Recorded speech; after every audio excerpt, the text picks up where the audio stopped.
this is a fascinating subject. I've heard a lot off and on through the years about the WASPs, and we're going to get into that in detail later on. And I'm sure that there are some myths and some other things that we need to cover because we've heard a lot in previous years of how they were seen and perceived. But I would love to know more about you, Sarah, and the fact that a lot of us come to the history field in different ways. And I think it's really important for everyone to understand that point. What was that spark for you that ignited this love of history? So I actually was not one of those people that just inherently knew what I wanted to do when I grew up.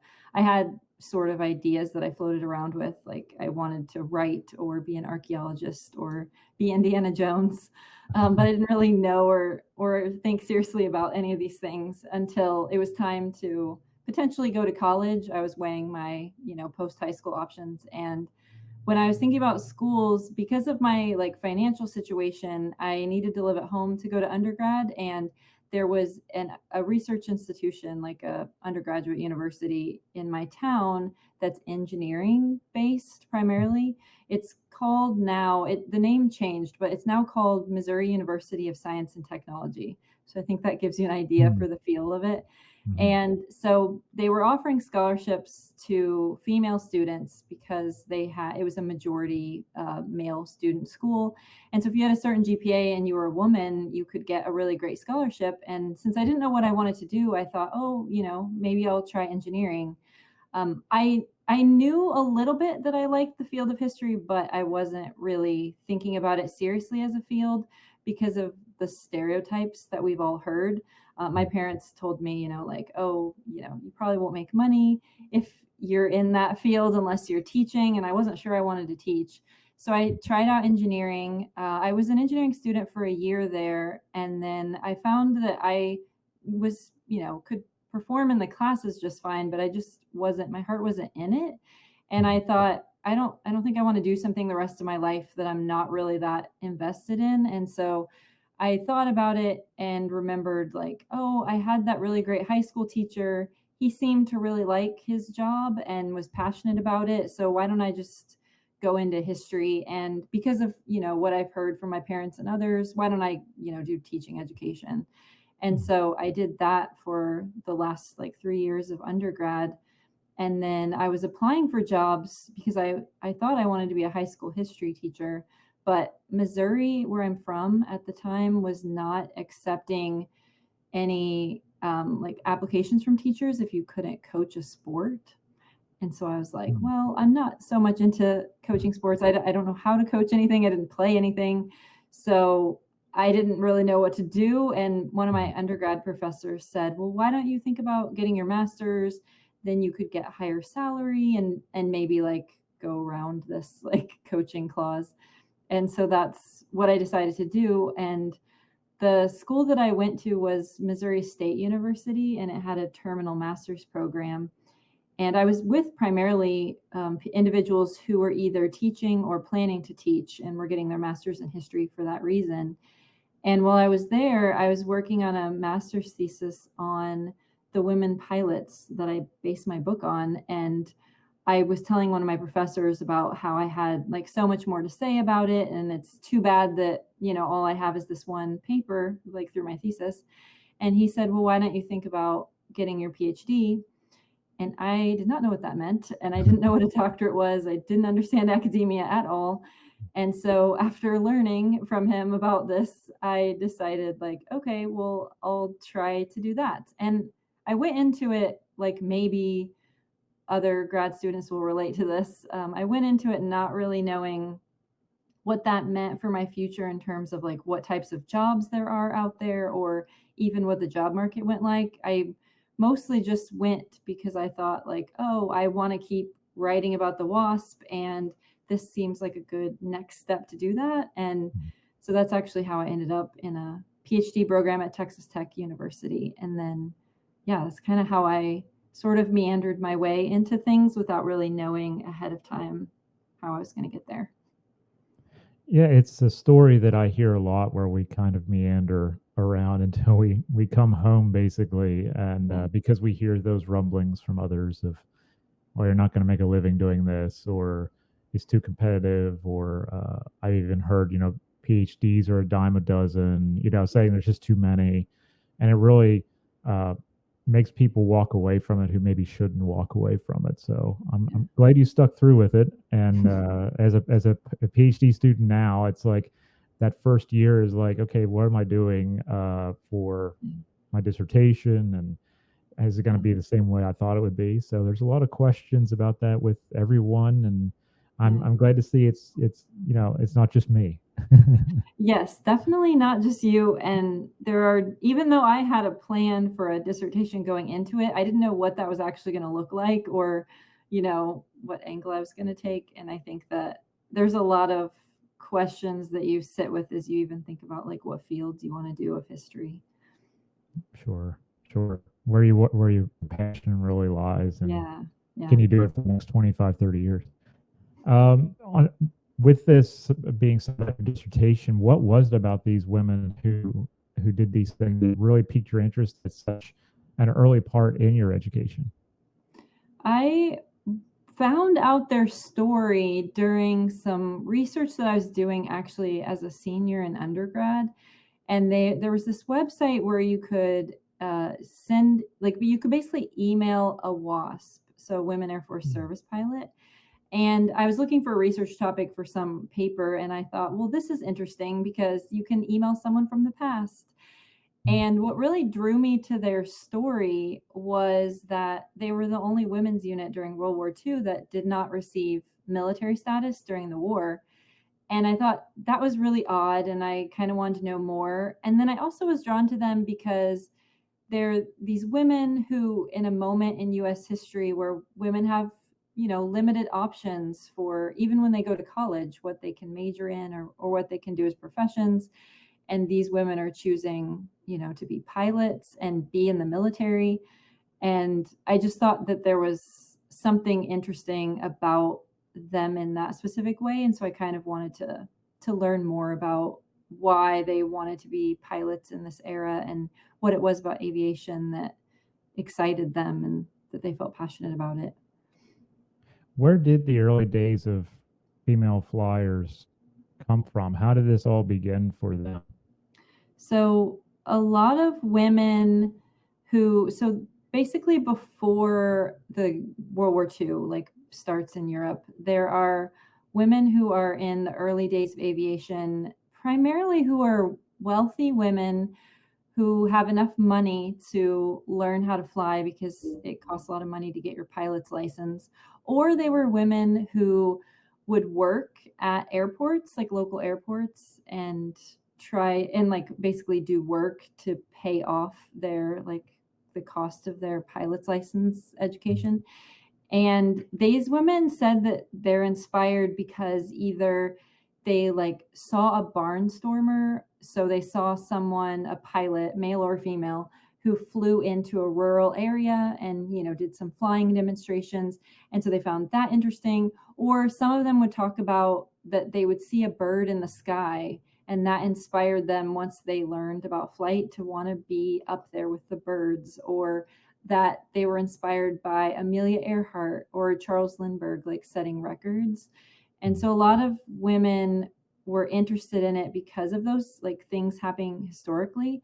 There are also women though who wanted to learn how to fly but didn't have like the resources or the time to invest in working at an airport to get flying hours. And so what's interesting to me about that is that there was a New Deal government program, one of FDR's New Deal programs during the Great Depression, that offered free pilot training to the American public. So they accepted only one woman for 10 men, but that's still, a lot admitting women. And so a large number of men and women received their pilot's licenses for free through this, Great Depression, like New Deal program. And the women who talk about like being inspired by barnstormers or Amelia Earhart and things like that talk about being so excited to find out that they could get it, like their training for free. And so those are the composition of women who all eventually decided to apply to the WASP program during World War II. They were just kind of like interested in the field because they in some way were drawn to flying, either seeing a plane or sometimes just seeing birds, and talking about how they thought it was great to, and they talk about like they thought that the air was like a space of liberation for them and freedom from other things they could do in society, which I found to be really beautiful and interesting. Hmm. Yeah. I thought that was a really amazing part of the book when they separated the land from the air, not only in its physical form, but also the idea of freedom and equality is the same in the air to them. That was such a really interesting part of this that I had never considered before, from hearing from some of the previous things on the WASPs, and that was like a really interesting tidbit that made me think about why they did it in a totally different way. Yeah. Thank you. And That's what I was going for, because that's what was revealed to me as I was looking through these sources. I didn't go into it thinking about that at all, actually. But then when I'm reading over and over again about all these women using language like liberation and freedom and equality, I was like, oh, there's something here. Like, this is really interesting that they have this mindset about this, not just about like the field of aviation or pilot work, but like being at different altitudes. It's really neat. Mhm. Yeah, that was really a fascinating point. I really enjoyed that. Um, who were some of the leaders of this movement? FDR started this whole idea of free pilots training, and I mean, having 10% being women is, like you say, is pretty big at that time. Who were some of the women who grabbed on to this and took it for the lead and said, "This is what we're going to create"? Yeah, there were two women pilots, Jackie Cochran and Nancy Love, who I think should be famous today because they set a lot of aviation records, especially Jackie Cochran, and did a lot of really amazing things for the field. Prior, like they were in the era of Amelia Earhart, but everyone, just remembers Amelia Earhart because her story is, interesting and intriguing, like pulls you in. But Jackie Cochran and Nancy Love were in this same era. They knew Amelia Earhart. And so they approached the Army Air Force, as it was known at the time, and said, hey, we think that you should utilize women pilots, that, this is a resource here that you've created from the New Deal program. And so they went to the commanding general of the Army Air Force, Henry Arnold was his name, and they said, hey, you should use women pilots. And Arnold said, like, declines their offer and says, like, no, like, we have enough pilots. He later admits that he had essentially stereotypical ideas about women. He says that I didn't know if women had the physical strength it took to fly military aircraft, and he actually admits this to the WASP themselves at a graduation ceremony in 1944, and says, like, that's actually why I declined their offers at the beginning of the war. But he says now, that at this program's conclusion in 1944, like, I'm realizing that women are really successful at this, and you've proven that for the last 2 years. But prior to this, I just didn't think of it that way. The Jackie Cochran and Nancy Love both had a lot of political and wealth connections because they were both wealthy individuals. And they, like Jackie Cochran in particular, was close with Eleanor and FDR Roosevelt. And so she actually had talked with them as well about this. And Eleanor Roosevelt wrote a weekly newspaper column it was like a syndicated column published around the US. And it was called My Day, and she would talk about various topics. And in one instance in 1939, she wrote about women pilots. And she said that women pilots are a, quote, weapon waiting to be used. And she talked about how they were being used in countries around the world at that point, because the war had started in Europe. And she said, like, oh, we should, use them. But no one really like listened to that, because Arnold, again, like, had these stereotypical ideas about women, and FDR didn't really take a role in trying to influence the military to use women. And so it kind of just, the idea just kind of sat there until the spring of 1942, when we start to have more casualties overseas. The war, has only been going on for a short period of time. And Arnold realizes, like, oh, we should tap into all the resources that we have. And so that's when he goes back to Cochran and Love and says, hey, there's something here. We should do something now. How did Cochran and Love want to how women in service were seen? Because I've heard a lot of things over the years. I even remember back in the day hearing male World War II veterans say that women in the Navy were gay or lesbian, and all of them, and it was trope of them.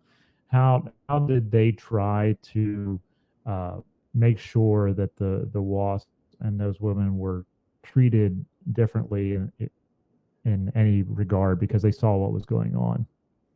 Sure. So they, in particular, were concerned about the image that women in the military had at that point in, the US. So they're thinking about, like, how is American society going to perceive them? So, like you just mentioned, there were stereotypes that were very rampant in the media about the Women's Army Corps. And they, keep in mind, by the way, that the WASP, by the time we get to 1944, are going to have basically 1,100 women as a part of their program. And that's out of over 350,000 women that are serving during the war. So it's like a very small percentage. But the Women's Army Corps, because they're the largest number of women serving, have media rumors going around about them that they are, lesbians, or being in the military makes you lesbian. And then B, that these women are working as like prostitutes, like servicing men overseas. And so even though these things were rumors, and, the military obviously knew that they were fake, they didn't want the media to say these sort of things about the women pilots, because it was going to be a much smaller program. And also because the WASP are the only women's unit performing work that is entirely like non-traditional. Nothing about what they're doing could even pass as like quote unquote traditional for women. Whereas women in the Women's Army Corps and the others were doing things that were almost entirely considered to be traditional in some aspect. And so the concern for Cochran especially was that, like, I need an image of this program that's going to be so, specific that the media is not going to have any way of, talking badly about the program. And so she does things to even make sure that women who are seen as conventionally attractive by the American public are the ones who are selected for the publications, and the cover of Time magazine or Life magazine, or that these women can pass as white because she knows what an uphill battle like women of color will have, with the media and things like that. And so the hope was that if there's nothing negative going around about the women, that they can kind of just be left alone to continue in their work.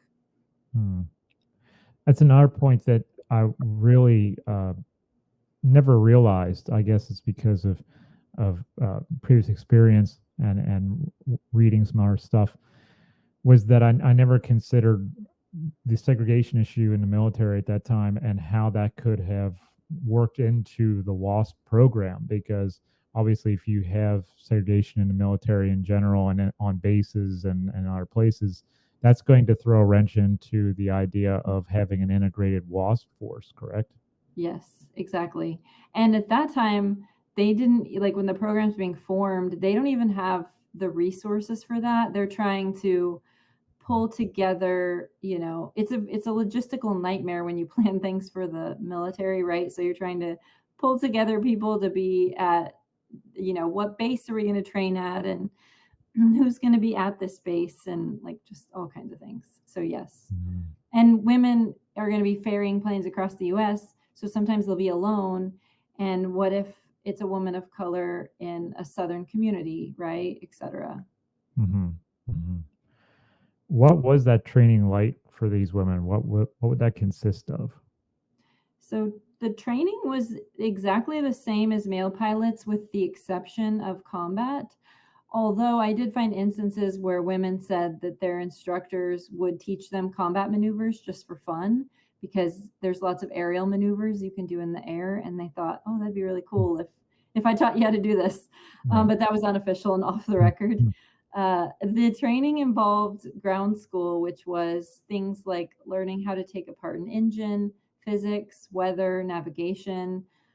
They had this little tiny like metal contraption that they would sit in. It was like at this thing. It was called a link trainer, but it's like the easiest way to explain it is it's barely enough room to sit inside it, and it's metal and enclosed.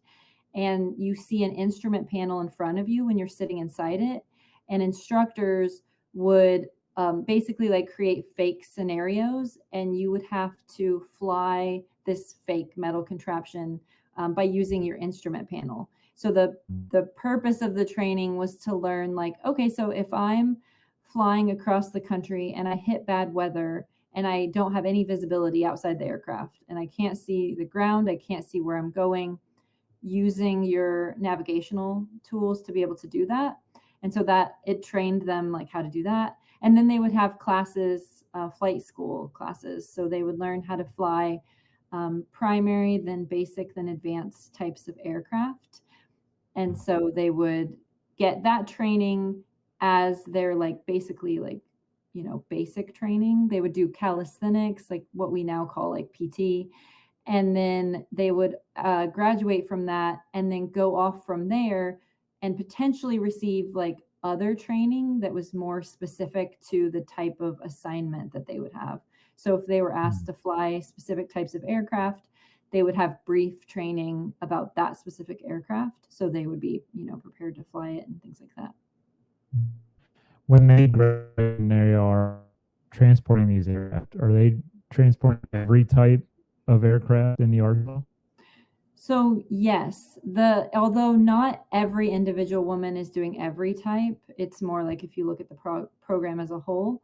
The women, though, who ferried aircraft, meaning that they flew planes from base to base, or they flew planes from factories to bases or to the coast to go overseas, those women who were in that ferrying work, they had the hardest, like one of the hardest jobs, in my opinion, because they had to learn how to fly multiple aircraft without having thorough training on that plane. So what they would do is they would go through, just read as much as they could prior to the flight in the hours before. Sometimes, they only had like 8 hours to prep, and then they would get into the aircraft and then like fly it, which is wild to me that you had to learn some things that quickly. And it's because you didn't know when you got to different bases what you were going to be asked to fly.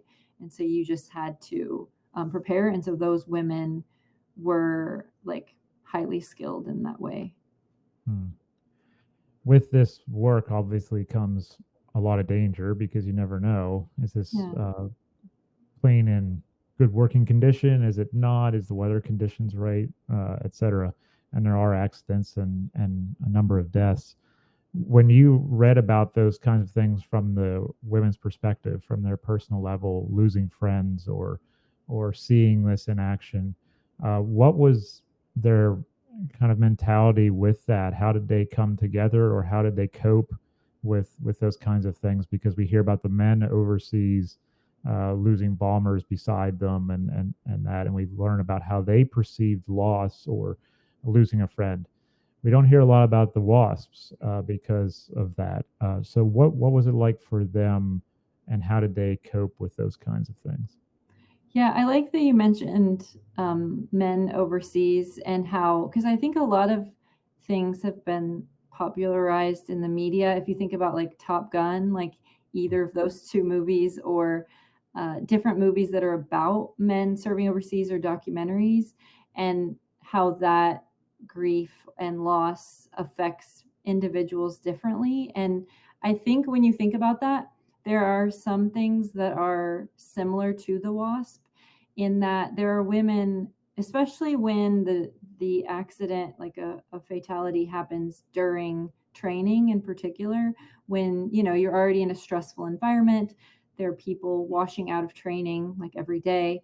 And so you're trying to just like, do your best and hope for the best as well. And so when you witness an accident firsthand like that, there are women who talk about how they feel devastated to lose like a fellow trainee, or in some instances to lose someone they consider to be a friend, and how often their instructors would, I don't want to use the word force, but kind of force to get up in an airplane as soon as possible after that, so that it doesn't become, an obstacle in your mind thinking about, what might happen. And I know there are some women, some of the WASP, who said that they would, either get in a plane quickly, or they would never like observe or look at the accident. So if, they might see someone crash, but they didn't want to look at the accident site because they were worried they wouldn't be able to fly anymore if they looked at the accident site, because they would picture it for themselves.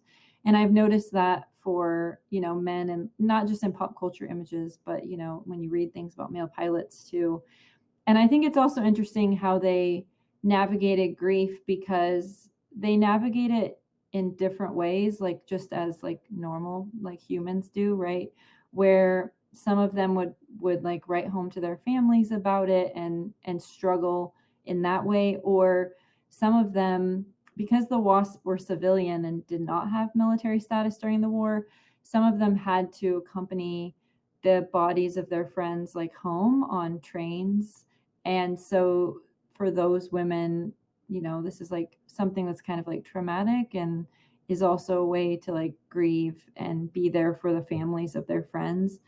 And so while they don't talk extensively about these things, they do talk about like how they try to either recover, or how they sort of navigate that grief afterwards. And then sometimes they would even have little memorials where they would put, they had a newsletter at Sweetwater where they trained, like on the base. This was a common practice during World War II, where bases would have like newsletters. And so they had a newsletter, and they would put like little in memoriam sections to people who died during training and things like that. But then also I read, I put this story in the book about some women who lost one of their friends.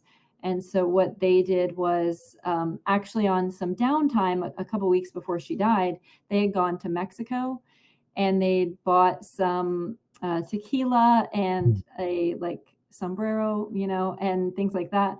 And then when they came back, she like died in an accident. And so her family, her parents still came to their graduation, even though, their daughter had passed away.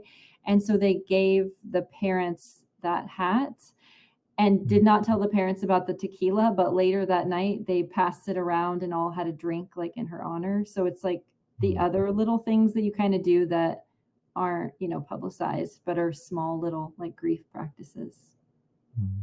Wow, that's a very supportive pair of parents as well. Right?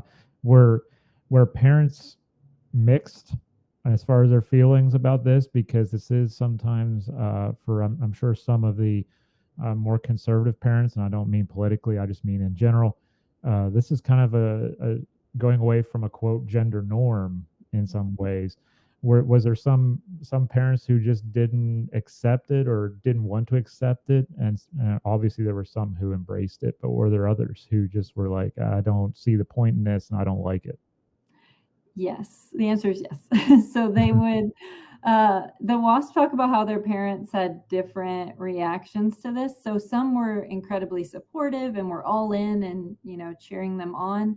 But then others talk about how, like, my mom was really mad at me for wanting to join, but my dad was really supportive, or vice versa. Or they would talk about like grandparents or aunts and different, women in their lives who didn't think that this was something that like a proper woman of American society, should be based on, like you said, like their conservative, like their mindset in that specific way about women's roles and what was expected of women for like gender expectations. And so what was interesting though is that there were, like, during World War II and also after, for a number of years, women who were under the age of 21 had to get permission from their parents. And so for a lot of the WASP, they, who have a parent who's not invested, like not interested in this, or is discouraging it or opposed, you had to like persuade someone. And so one of my favorite stories was this WASP who was from Indiana. Her name was Marty Weil.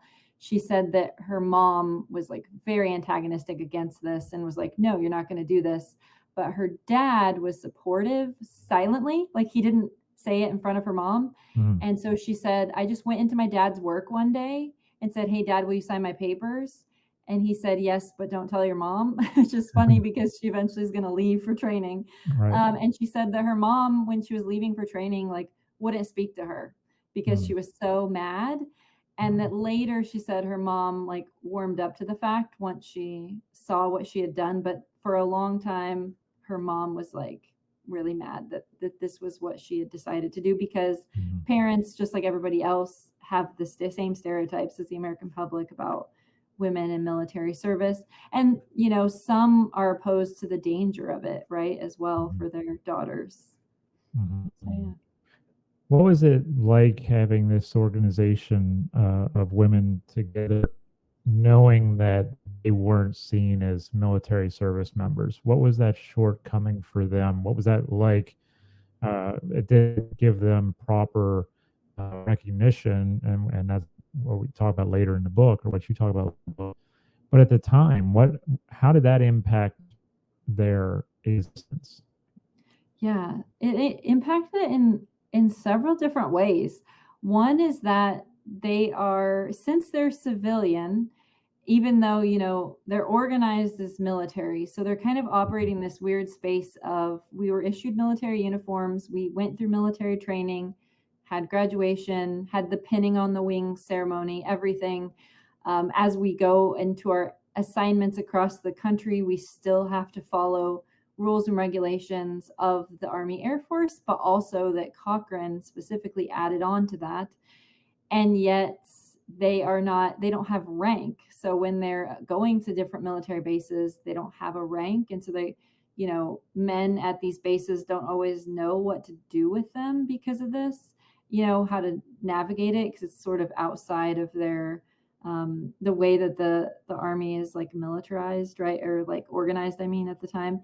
And so there's that. But then also, importantly, because they're civilians, they have to use their civilian insurance for everything. So even when they get into like a non-fatality like accident or something happens, there was one woman who caught an eye infection from somebody who had been overseas in like a jungle and somewhere overseas, and she's trying to report this to like her insurance company, right? Because it's like, how do you navigate these things? But for the 38 women who were casualties, who died during the war, their families are told, in a lot of cases, you have to ship the body home. You need to use your civilian life insurance. You should not display a gold star or have a military funeral. There were some exceptions where local towns would do it anyway and like give you a military funeral, but there's still like, the way all of this is being paid for is through like civilian life insurance, and it's also not giving you any sort of benefits. For the other women who are not casualties, who are serving after the war, they don't have access to basic things with the GI Bill. So you don't have like reduced loan rates, you don't have access to college, you don't have access to medical care, things like that. And so beyond just like a basic not being recognized as a veteran, you also don't have those like benefits of your service, that you don't have to use, but offer a lot of great opportunities for you. Mm. So we've been focusing on the number of years of the Second World War, but their fight didn't stop there, and we just hinted at that. What was that post-war period like for them to try to get involved politically or socially to get their message out there? What has that fight been like? Because it still goes on in some circles even today. You're exactly right. So after World War II, they talk about, a part of this is we don't have any sort of like honor for the 38 WASP who died. And so there are women who are upset about that. But then there are also women who talk about the fact that once the program concludes in December 1944, we don't have access to military aviation anymore. So for those of us who went into this wanting a career, that's now been cut off for us. And interestingly enough, women aren't admitted to be pilots in the US military again, depending on the branch, until 1973 or after. And commercial aviation is the same. So commercial airlines don't hire women until 1973 and after. And so the women in these like early decades after 1944 are talking about like, oh, hey, have you found any like work opportunities? Because a lot of them wanted to keep flying and opportunities were very limited because of this. And even when like the like space program comes up in the 60s, women are excluded from this because they don't have jet training, and women couldn't have jet experience because they were, cut off. And so they talk about that. And then eventually they start to realize like, we also would like to get our like benefits, because some of us want the medical care, some of us want to be, interned at Arlington or at other military cemeteries, or we want that honor and recognition when we pass away, at our funerals. And so they talk about this, and they really start gaining momentum in like the 1960s through the 1970s, when they get the support of Colonel Bruce Arnold, who is the son of the commanding Army Air Force General Henry Arnold during World War II, because he has a lot of political connections. He was a lobbyist to Congress. And so he gives the WASPs like training and skills that they didn't really have, right? Because how do you go about lobbying Congress to get a bill in this specific way? So he helps them in that way because of his dad, because he's like, I know you were organized as military. I know that's what my dad wanted, because he testified before Congress in 1944. So I want to help you get that. And so then the other person who's very interesting that helped them is Senator Barry Goldwater. And Goldwater was just the most interesting advocate to me, because he did not support women in military service academies. He was opposed to that. He did not support women flying in combat or other expanding roles in the military, but he served alongside the WASP during World War II. And so he was like, yes, these women definitely need military status, and I'm going to support their bill to help get this through. And so, over time, they gain momentum as they, through the help of these two men, but also through their own organizing. Because what's baffling to me is that this is in the era, before email. So they're not like able to easily contact each other or Google, where does someone live? So they're doing this by word of mouth, by like phone call, by sending out not emails, I'm sorry, sending out mail, like, snail mail to each Snail other. mail, yeah. Yes. So they'll like send letters and be like, hey, do you know where Doris is now? Because I sent this to her address. And so they have an organization, like a veterans organization for themselves. They call it the Order of Fifinella. It was after a Walt Disney character that they used as their mascot. And so they use Fifinella, the Order of Fifinella, as their group name. Those women who are officers in that are just like spamming people with letters and requests for trying to track down as many WASPs as possible to send in evidence of like, what prove our military nature of our program. Can you send in pictures of your honorable discharge certificate and your uniform? Or will you fill out this questionnaire for us about, did you expect to be military or militarized, and, things like this. And so it's really their, just like on the ground organizational efforts that eventually make it possible for there to be a bill that passes the House and the Senate. What about Arlington? I remember there was a big debate about this a number of years ago about internment in Arlington for these women. Yeah, so that's been really interesting for me, because I had thought about these women as veterans and had been like, doing research on my dissertation and then turning the dissertation into a book. And what I found fascinating was that in 2015, there was this memo that had been issued by the Secretary of the Army, unbeknownst to a lot of people, because I mean, I didn't even know about it until like later that year. And one of the WASP who I actually had the privilege of interviewing, Elaine Danforth Harmon, she passed away, and in her final, will and life plans had said like, oh, I want to be interned at Arlington because this is my, you know, I'm proud to be a veteran. And when I interviewed her, she'd brought this up to me. I didn't ask about her end of life plans, but she said, hey, I'm like really excited that I have this like honor that in privilege to be interned there, and I'm really proud of the work that I did for my country, and I identify as a veteran. And I was really like happy for her. This was 2012. So fast forward to 2015, this memo has been issued that says that we're running out of room in Arlington, so we're going to limit the individuals who are eligible to be interned there. And internment means that you are in like the cremation walls, not even like buried in the ground. And so so on that memo, the WASP were listed among other groups as not being eligible any longer.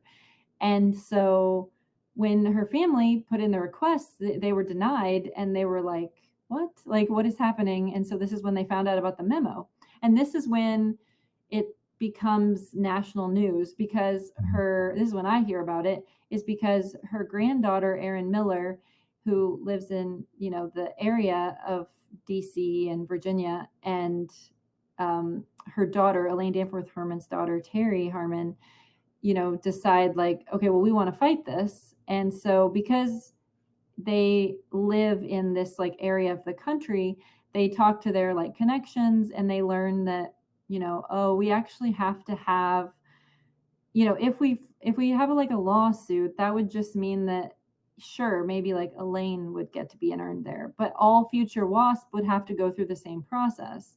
And so they realized like, oh, we actually need a bill to go through Congress for this. And Erin Miller wrote a book about this, like about her, it's like a memoir of her experiences fighting to get a bill in Congress. And they get the support of a former U.S. Air Force pilot, Martha McSally, which is like the perfect person to help you, get this passed. And so the bill is saying that the WASP can be interned at Arlington again, and like reestablishing that right. And unanimously, and I argue miraculously, it passes the House and the Senate, because how often does something unanimously pass? Right. And so that's in 2016. And so later that year, that's when Elaine Harmon, there was a military funeral for her, and she was officially interned at Arlington National Cemetery. And that meant that from now on, because of the bill, future WASP, if they want to, right, like you have the option, they can be interned there again. And so it's just like another way that they've had to like prove themselves, because they had to prove themselves during World War II. They like fought against stereotypes about their abilities. And then there's a long period of time where women like can't be pilots again, and then the WASP start to like organize themselves and have this fight in Congress about whether or not they should be veterans or not. And then they get that in 1977. And then there's like all these other small things that happen, like Arlington National Cemetery, where they have to keep like reasserting like, yes, I am like a veteran. And they have to now expand Arlington Cemetery in some way, which is just amazing, because you are going to run out of room sooner or later. And with the high number of World War II veterans who've passed, and Korean War and Vietnam War, they're starting to run out of room. So I know there's a space issue, but it's also the fact of we can provide more, I would think, for it just seems fallen, Yeah, it seems like such a weird decision to make. It's like, why don't you wait till you get to that point instead of trying to decide? Because by making a decision about who's not allowed to be interned there any longer, you're basically making a public statement about who you think is like a true veteran, right? Like, or whose service is, who deserves it, like whose service is more worthy. And that just seems like a not great like thing to do. Especially when someone is getting close to the end of their life, and they're like she was, and they're so honored with the fact that they will be there, and they made it there to rest in peace. And then to have the rug pulled out from under them, or their family, is just, I can't imagine what No, that's like. That had to be just a terrible time. Um, agreed. Yeah. so Sarah, you've done this remarkable work on the wasps, and I have my copy here. Just so everyone Great. knows, I did read the book. Cover to cover. Thank you, UNC Press, for that. What is next for you, Sarah? Do you have any projects that you're working on, or you're brainstorming something new, or what's new Yeah. on the horizon? Yeah, so I'm still fascinated with pilots, and so two of my like historian friends slash connections from networking, Mhm. Jason Krauthamel and Jordan Pitt, we're going to do an edited volume on pilots and trauma and emotions. And so we all specialize in different things, but we've organized like 12 historians who are going to write about different, eras. And so I'm going to write a chapter about women from American women in the military from 1973 on, Mhm. and look at, I haven't decided exactly what narrow focus I'm going to have for the chapter because I'm doing that now, but I'm going to do something and turn this into like a future book project where I look at the ways that these women are like reintegrated into these different military branches, and what that looks like, because I'm assuming there's going to be a lot of echoes to the WASP in terms of arguments about women's bodies and arguments about women and expanding roles.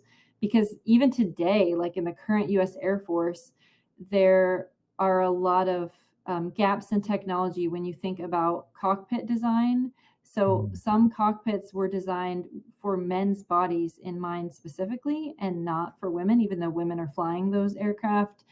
There's currently still no like relief tube in planes for women, and so it's like 2023, and this was actually tested on the WASP in World War II. Like there was no technology developed, but the discussions were made, and then, so it's just wild to me, Mhm. and so I want to look at women's integration as military pilots and how they perceive these roles, but also look at women in combat because that's something that the WASP didn't do, and how do they navigate the grief and trauma of combat, and Mhm. what emotions are involved with that, but also what does that like say about their service or their identity and things like that. So more pilot stuff.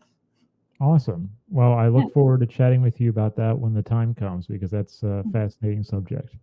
Yeah. Thank Yeah. you so much. Thank you, Sarah. Thank you for coming on and speaking with me about your fascinating book. It was awesome to read it, and I'm so glad that these women have now gotten some respect that was due for over 80 years, I know, 70 right? years, and are finally getting the respect that they were due through your work and others. And I do appreciate your time, Sarah. Thank you so much. I appreciate your time too.